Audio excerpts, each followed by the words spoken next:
स्वस्तिक चित्रमंदिर प्रकरणी दाव्याचा अंतिम निकाल लागेपर्यंत मनाई हुकूम, रेखा शाह.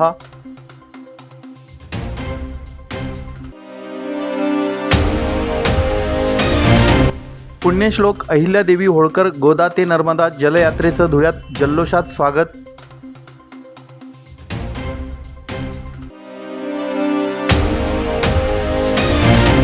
कापडनेत शेतकऱ्याच्या तोंडी आलेला घास जळून खाक, 4 एकर ज्वारीची झाली राख.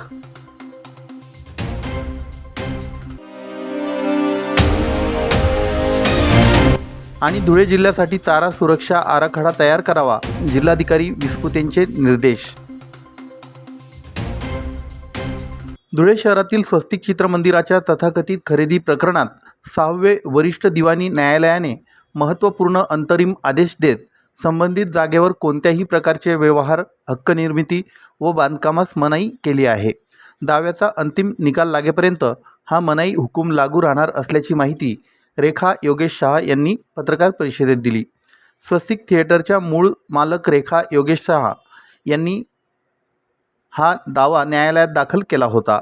या प्रकरणात दोन्ही बाजूंकडून प्रदीर्घ युक्तिवाद व सुनावणी घेण्यात आली.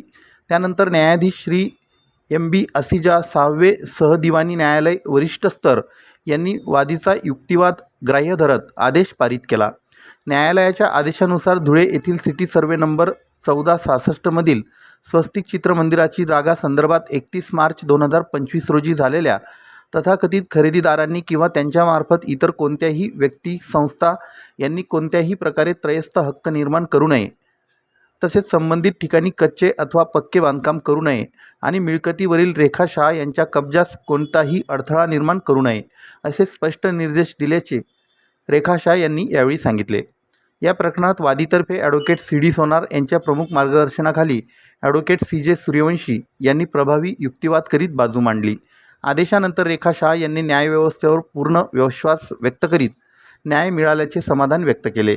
पत्रकार परिषदेला संजय मुंदडा हे उपस्थित होते. आज रोजी स्वस्तिक चित्रमंदिरातील बेकायदेशीर खरेदी विरोधात रेखा शाह यांनी न्यायालयात दाद मागून त्यांना मिळालेल्या न्यायाच्या बाबत आजची पत्रकार परिषदेचं आयोजन करण्यात आलं. त्यासाठी त्या खास अकोला येथून हजर आहेत. आज आपल्यामध्ये त्यांचा मुलगा मनन शाह, त्यांची मुलगी चेतना शाह हे तिघंही ते आलेले आहेत. त्यांनी त्यांचं मनोगत व्यक्त केलं आणि पुढील पत्रकार परिषदांना बाकीच्यांना सगळी माहिती मी दिली आहे. धुळे शहरातील अत्यंत मध्यवर्ती असलेली ही जागा काही भूमाफियांनी, लँड माफियांनी तिला गिळंकृत करण्यासाठी चालवलेला जो डाव आहे, त्यांचे मनसुबे उधळण्याचे एकंदरीत चित्र उभं झालेलं आहे. आणि कोर्टाने त्यांना रिलीफ दिलेला आहे की ती जागा त्यांची नसतानासुद्धा त्यांनी ती खरेदी केली. तो क्षेत्रफळ त्यांचा नसताना, ते सिटी सर्वे त्यांचा नसताना अशा पद्धतीने सगळं कांड करून जागा अडकण्याचा प्रयत्न होता. त्यालाच कुठेतरी आता रोख लागलेली आहे. मार्केटमध्ये ते फायनान्सर शोधतात, ते मार्केटमध्ये लोनसाठी फिरतात, ते बांधकामाचे विचार करतात, नगरपालिकेत अर्ज देतात. या सगळ्या गोष्टींना आता चपराक बसलेली आहे. लवकरच पुढील लढाई आमची सुरू आहे. 156 अंतर्गत लवकर त्यांच्यावर गुन्हे दाखल होतील. आणि आमचं म्हणणं आहे की सामाजिक जीवनात वावरणारे हे लोक अशा पद्धतीने एका विधवाला व तिच्या मुलांना छळतात. कृपया त्यांनी या माध्यमातून मी सांगतो की कृपया त्यांनी हे थांबवावं आणि यांना न्याय द्यावा. यांची जागा यांना परत द्या. गुन्हे कोण 3 जण जे राहिले, बाकीच्यांवर झालेलेच आहे. नाव सांगा. सुधाकर गोमाजी जाधव जे खरेदीदार आहे, त्याच्यानंतर चेतन प्रकाश मंडोरे आणि तिसरं म्हणजे अमोल अनिल कबाड. त्यांनी असा रिलीफ दिला आहे तिथं कोणत्याही प्रकारचं बांधकाम करू नये. जी जागा कब्जा करून टाकली आहे, बांधकाम करू नये, पक्कं बांधकाम नाही, कच्चं नाही. त्याच्यानंतर यांचा जो कब्जा आहे त्या जागेवर त्याला अडथळा निर्माण करू नये असे रिलीफ दिलेले आहे. कोर्ट निकाल अंतिम लागेबावर, कारण की आमचा दावाच तो आहे तर ही खरेदी रद्द करण्यात यावी. मी महाराष्ट्र न्यूज चॅनलच्या बातमीपत्रास लाईक, शेअर, सबस्क्राईब करा. सोबतच बेल आयकॉन प्रेस करायला विसरू नका. पाहत राहा मी महाराष्ट्र चॅनल. राज्याचे मुख्यमंत्री देवेंद्र फडणवीस यांच्या नेतृत्वाखाली गोदा ते नर्मदा पुण्यश्लोक अहिल्यादेवी होळकर जलयात्रा सुरू आहे. या जलयात्रेच्या माध्यमातून दुष्काळमुक्त महाराष्ट्र संकल्प करण्याचा प्रयत्न केला जात असल्याचं प्रतिपादन राज्याचे जलसंपदा मंत्री राधाकृष्ण विखे पाटील यांनी केलं. पुण्यश्लोक अहिल्यादेवी होळकर यांचं जन्मस्थान श्री क्षेत्र चोंडी आणि गोदावरीचं उगमस्थान श्री क्षेत्र त्र्यंबकेश्वर येथून एकाच वेळी जलयात्रेचा शुभारंभ करण्यात आला. ही जलयात्रा धुळे जिल्ह्यात दाखल झाली. धुळे जिल्ह्यात जल्लोषात या यात्रेचं धुळेकरांनी उत्साहात स्वागत केलं. यावेळी आमदार गोपीचंद पडळकर, आमदार अनुप अग्रवाल, आमदार राघवेंद्र पाटील, माजी आमदार कुणाल पाटील आदी मान्यवर उपस्थित होते. जलसंपदा मंत्री विखे पाटील म्हणाले की राज्याचे मुख्यमंत्री देवेंद्र फडणवीस, उपमुख्यमंत्री एकनाथ शिंदे, उपमुख्यमंत्री सुनेत्राताई अजित पवार यांच्या मार्गदर्शनाखाली गोदा ते नर्मदा जलयात्रा सुरू आहे. या यात्रेच्या माध्यमातून दुष्काळमुक्त महाराष्ट्राचा संकल्प साकार करण्याचा प्रयत्न आहे. या यात्रेसाठी त्र्यंबकेश्वर येथून गोदावरी नदीचं पवित्र जल घेण्यात आलं असून सोंडी येथून पवित्र माती आणण्यात आली आहे. राज्यातील 131 नद्यांचं पाणी एकत्र करून ते नर्मदा नदीमध्ये अर्पण करण्यासाठी नेलं जात आहे. पुण्यश्लोक अहिल्यादेवी होळकर यांनी सुमारे 300 वर्षांपूर्वी पाणी संवर्धन आणि मंदिर पुनर्बांधणीसाठी मोठं कार्य केलं होतं.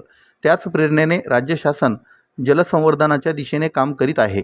जलसंवर्धनाबाबत जनजागृती, लोकसहभाग आणि शाश्वत पाणी व्यवस्थापनाची संकल्पना अधिक बळकट करणे हा या जलयात्रेचा मुख्य उद्देश आहे. धुळे ते महेश्वर मध्य प्रदेश असा प्रवास करून या जलयात्रेचा समारोप होणार असल्याचं जलसंपदा मंत्री विखे पाटील यांनी सांगितलं. मी महाराष्ट्र न्यूज चॅनलच्या बातमीपत्रास लाईक, शेअर, सबस्क्राईब करा. सोबतच बेल आयकॉन प्रेस करायला विसरू नका. पाहत राहा मी महाराष्ट्र चॅनल. कापडणे येथील शेतकरी सुरेश पाटील यांच्या पत्नी प्रतिभा सुरेश पाटील यांच्या नावे असलेले गट नंबर 12-21 4 एकर क्षेत्रामध्ये रब्बी ज्वारीच्या पिकाची लागवड करण्यात आली होती. 4 एकर क्षेत्र कापणी करून जागेवर पडलेले होते. सुरेश पाटील गावाला गेले असता त्यांच्या बाजूच्या शेतकऱ्याने त्यांना दूरध्वनीवरून सांगितलं की त्यांच्या शेतामधून गेलेल्या तारांमधून झालेल्या घर्षणामुळे आग निर्माण झाली व बघता बघता संपूर्ण क्षेत्र जळून खाक झालं. या संदर्भात तलाठी व कोतवाल यांच्याशी संपर्क साधला असता त्यापैकी तलाठी उपस्थित नसल्याकारणाने कोतवाल यांनी जागेवर येऊन संपूर्ण क्षेत्राची पाहणी केली व तसा अहवाल तलाठी यांना कळवतो असं सांगितलं. यावर्षी अवकाळी पावसामुळे उत्पन्नाचं प्रमाण कमी झालं, सोबतच भाव देखील मिळाला नाही. त्याचबरोबर हे संकट अचानकपणे उद्भवल्याने शेतकऱ्याच्या डोळ्यात पाणी आलं. संपूर्ण क्षेत्रामध्ये खत आणि संपूर्ण खर्च 1.5 लाख रुपये करून आता किमान 2.5 लाख रुपये उत्पन्न त्याच्यातून मिळणार होतं. पण शेतामधून गेलेल्या विद्युत वितरण कंपनीच्या तारांमध्ये घर्षण झाल्याने त्याच्यातून निर्माण झालेल्या आगीमुळे संपूर्ण क्षेत्र जळून खाक झालं. सोबतच बांधावर केलेली पाईपलाईन, त्याचे पिलोर हे देखील जळून खाक झाले. जो चारा शेतकऱ्यांना, गुरांना खाण्यासाठी कामात येणार होता तो देखील संपूर्ण जळून खाक झाल्यानं एक मोठं संकट या शेतकऱ्यावर उद्भवलं आहे. शेतकऱ्याच्या तोंडून एकच उद्गार येत आहे, मला भरपाई मिळावी, नाहीतर मी अधिक कर्जबाजारी होईल. कर्जबाजारी झालेला शेतकरी हा या प्रक्रियेतून कधीच बाहेर निघणार नाही अशी खंत देखील त्यांनी व्यक्त केली. यावेळी शेतकरी सुरेश पाटील व माजी पंचायत समिती सदस्य नवल अण्णा पाटील हे उपस्थित होते. मी सुरेश भीमराव पाटील, मुक्काम पोस्ट कापडणे, तालुका, जिल्हा धुळे. हे क्षेत्र 4 एकर क्षेत्रामध्ये मी यावर्षी ज्वारीची लागवड केलेली होती.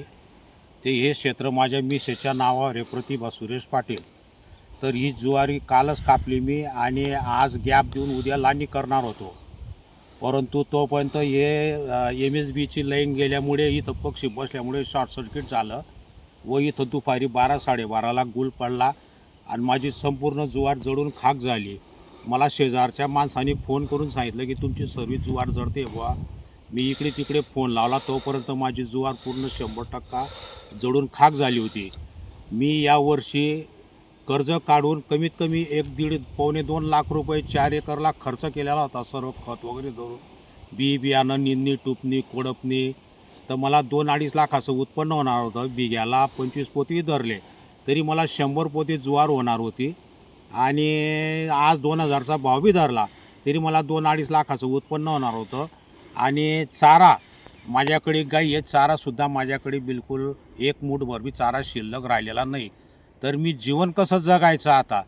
तरी शासनाने लवकरात लवकर दखल घेऊन मला काय भरपाई मिळेल, रीतसर ती भरपाई द्यावी ही विनंती. मी महाराष्ट्र न्यूज चॅनलच्या बातमीपत्रास लाईक, शेअर, सबस्क्राईब करा. सोबतच बेल आयकॉन प्रेस करायला विसरू नका. पाहत राहा मी महाराष्ट्र चॅनल. भारतीय हवामान विभागाने यंदाच्या पावसाळ्यात संभाव्य एल निनोचा अंदाज व्यक्त केला आहे. ऑगस्ट सप्टेंबरमध्ये एल निनोचा सर्वाधिक प्रभाव जाणवण्याची शक्यता आहे. या पार्श्वभूमीवर संबंधित विभागांनी जनावरांसाठी चारा सुरक्षा आराखडा तयार करावा असे निर्देश जिल्हाधिकारी भाग्यश्री विस्पुते यांनी दिले आहेत. एल निनोच्या प्रभावामुळे आगामी पावसाळ्यात सरासरीपेक्षा कमी पावसाचा अंदाज आहे. या पार्श्वभूमीवर जिल्हाधिकारी कार्यालयात आढावा बैठकीचं आयोजन करण्यात आलं होतं. त्यावेळी जिल्हाधिकारी भाग्यश्री विस्पुते ह्या बोलत होत्या. यावेळी जिल्हा अधीक्षक कृषी अधिकारी सूरज जगताप, जिल्हा पशुसंवर्धन उपायुक्त डॉक्टर गिरीश पाटील, पाटबंधारे विभागाचे उपकार्यकारी अभियंता संदीप साबळे यांच्यासह मृद व जलसंधारण विभागाचे अधिकारी उपस्थित होते. जिल्हाधिकारी विस्पुते म्हणाले की जिल्ह्यातील पशुधनाची संख्या लक्षात घेऊन चारा टंचाई निवारण्यासाठी वैरण विकास कार्यक्रमाची प्रभावीपणे अंमलबजावणी करावी. पशुसंवर्धन विभागाने शेतकऱ्यांना मका व शुगर ग्रेज बियाण्याचे 100% अनुदानावर वितरण करावे. तसेच कृषी, जलसंधारण, वन व पाटबंधारे विभागांनी धरण, गाळ क्षेत्र, नदीकाठच्या जमिनी चारा लागवडीसाठी उपलब्ध करून द्याव्यात. टंचाईच्या काळात चाऱ्याची उपलब्धता कायम राहावी यासाठी मूर घास लागवडीला प्रोत्साहन द्यावं. चारा टंचाई जाणवू नये म्हणून आत्तापासूनच नियोजन करावे.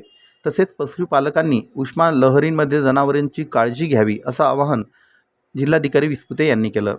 जिल्हा पशुसंवर्धन उपायुक्त डॉक्टर पाटील यांनी सांगितलं की जिल्हा वार्षिक योजनेतून चालू वर्षात 1,65,00,000 रुपयांचे वैरण बियाणे शेतकऱ्यांना वितरित करण्यात आले आहे. जिल्ह्यातील पशुधनासाठी ऑगस्ट 2026 पर्यंत पुरेल एवढा चाऱ्याचा साठा उपलब्ध आहे. चारा टंचाई निवारण्यासाठी सर्वतोपरी उपाययोजनांचं नियोजन करण्यात आलं आहे असंही त्यांनी सांगितलं. मी महाराष्ट्र न्यूज चॅनलच्या बातमीपत्रास लाईक, शेअर, सबस्क्राईब करा. सोबतच बेल आयकॉन प्रेस करायला विसरू नका. पाहत राहा मी महाराष्ट्र चॅनल.